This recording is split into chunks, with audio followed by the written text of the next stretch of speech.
Sayan, lalagay tayo ng Nipro Music sa negative trigger at positive trigger na motor na may relay. Ito siya kasaya na. Ito natin umpisahan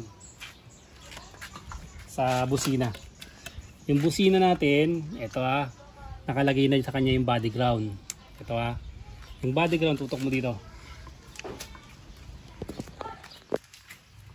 So, gagamit tayo dyan ng mga ganito yan, at saka i-terminal.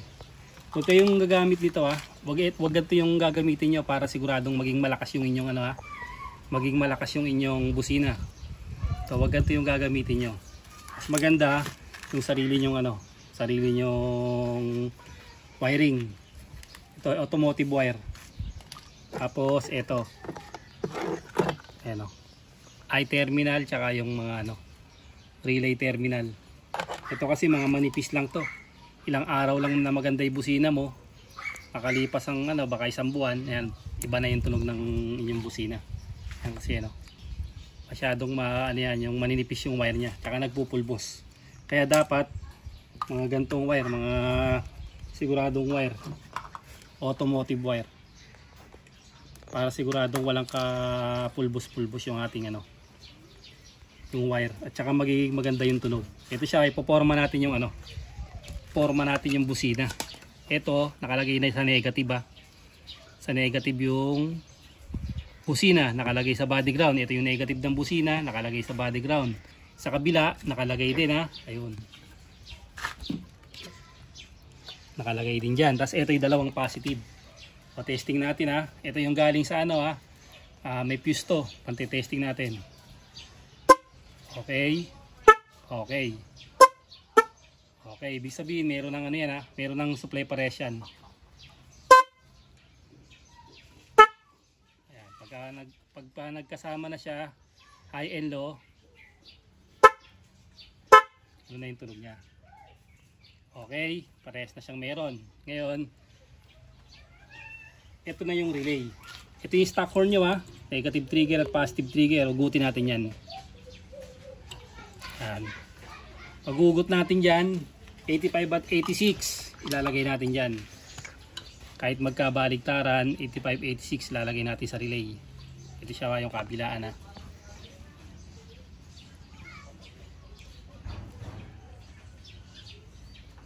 Tapos kailangan natin dito ito fuse na 15 amperes. 10 amperes pwede rin. Ito siya yan, diretso ng battery. Ito siya diretso ng battery yung fuse natin. Pupunta siya rito. Yung natin. Ilalagay natin to sa number 30 ng relay. Yung number 30 ng relay yung dulong-dulo Pansinin nyo Ito. Okay, pag nailagay na natin number 30, ang isa na lang 87. Itong 87 na to, pupunta na to sa ating Nipro.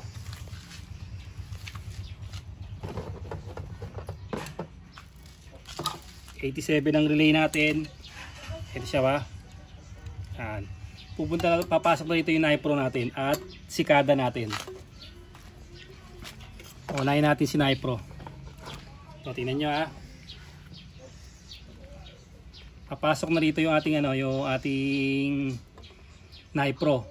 Itong 87 ilalagay natin sa sa pindutan ito. So may pinaka-pindutan niya. Pag tinignan nyo rito, ayun yung kulay dilaw. So may pindutan. 87 ang relay. Ilalagay natin dito sa yellow na may lining na green. Sa iba kulay red to Yan. Tapos etong dalawang positive ng busina, tag-isa to. Ayan, tag-isa siya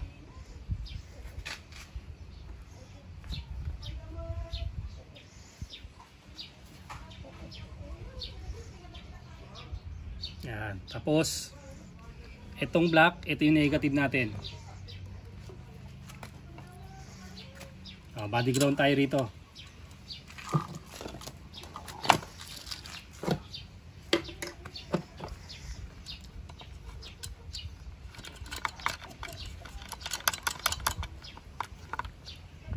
Yan. So solid black, lalagay natin ito yung ground nya. Ayan, body ground. Tapos okay na yung ating Nipro Music. Testing na natin. Siya kasaya na number 4. Yan. Okay na. Yung kasayan, ito naman ngayon yung ano natin, ano? Ito naman yung ating sikada.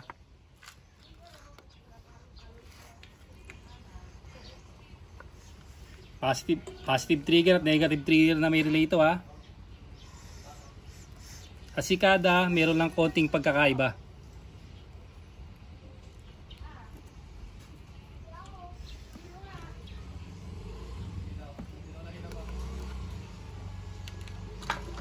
Ito naman yung sikada natin. Sa tumingin na ito, tutok na sana natin. Sa wiring. Ito. Yung sikada natin, ha. Dito pa rin kayo titingin. Ito. Zoom mo rito para makita nila. Zoom. Yan, o. Lakihin mo, tas tutok mo dyan, no? Yan, yun siya kasayan, ha. Pansinin nyo, yung may mga pula, yun yung mga positive. Tapos yung mga black, yun yung negative. Tapos yung steering wheel, yun yung pinakapindutan. Ito yung mga kulay niya, ha. Pero dito, may konting kaibaan lang yung wiring, pero halos parehas din. Ito, ha. Itong black, ito rin yung negative. Lagay natin sa body ground, ha.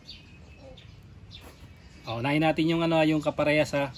Tapos itong brown, tag-isa sila ng busina. Yung brown tsaka yung blue. Parehas lang din sila ng kulay dito, ha. Ayan.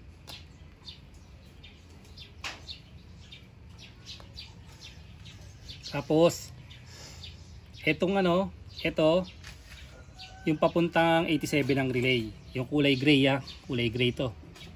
Ito siya. Tapos itong yellow green, ito naman yung papuntang ano natin, accessory wire. Ito accessory wire natin, ha. Galing sa ating flasher relay, accessory wire. Yan naman ang ilalagay natin sa ano, sa yellow green. Yan yung nakalagay sa natin diagram, ha.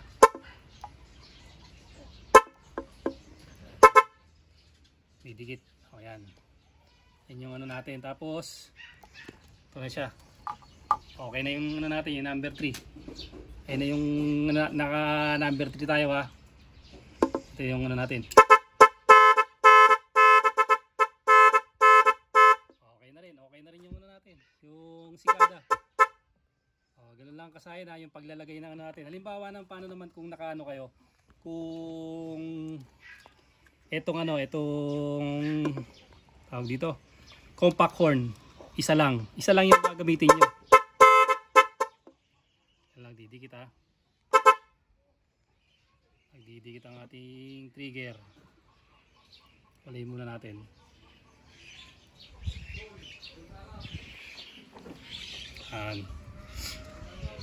Kung ito halimbawa, ito lang yung gagamitin nyo. Kasi natin yung ating busina. Kung naka-compact lang kayo, isa lang yung busina nyo. O isa lang talaga kasi masikip yung inyong ano, yung lagayan.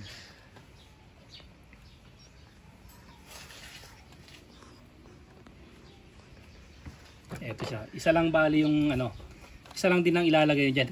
Kahit alin sa kulay brown o kulay blue. Ito, body ground natin yung isa.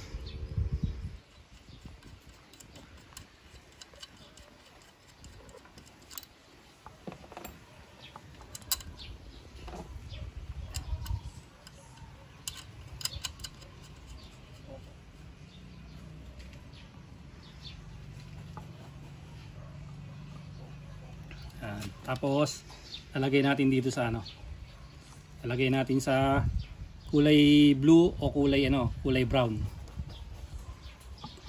Lagay natin sa brown. Ngayon yung ano natin.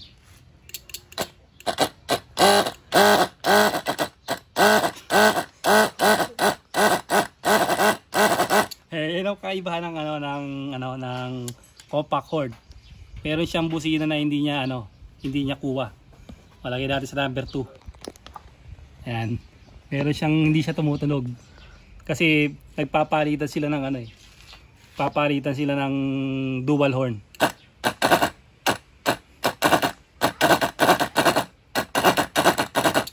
Okay, ngayon pagsamahin natin. Sasamahin natin yung blue tsaka yung brown.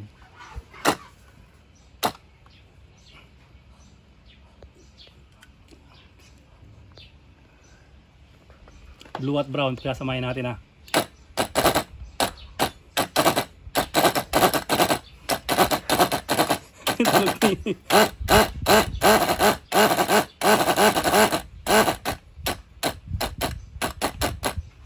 Baka hindi pala kaya ni hindi kaya ni Cicada pang Nipro lang yata ito Okay. Balik natin kay Nipro.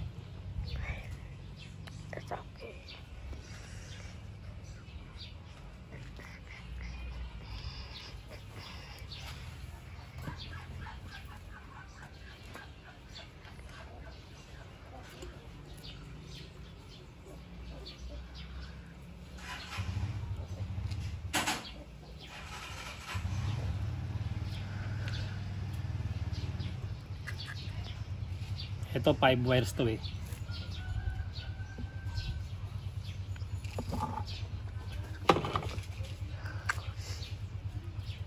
Yan. Balik natin kay Nipro Yun sa relay. Yan sa pindutan sa relay ng 87. Tapos ito sa busina. Tanggal yung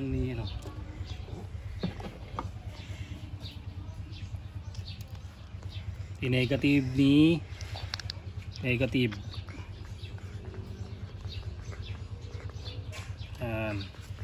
Tapos positive. Kalagay natin sa brown or blue.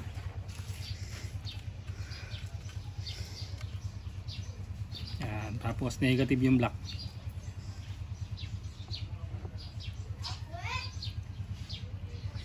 Tapos testing natin si Nipro.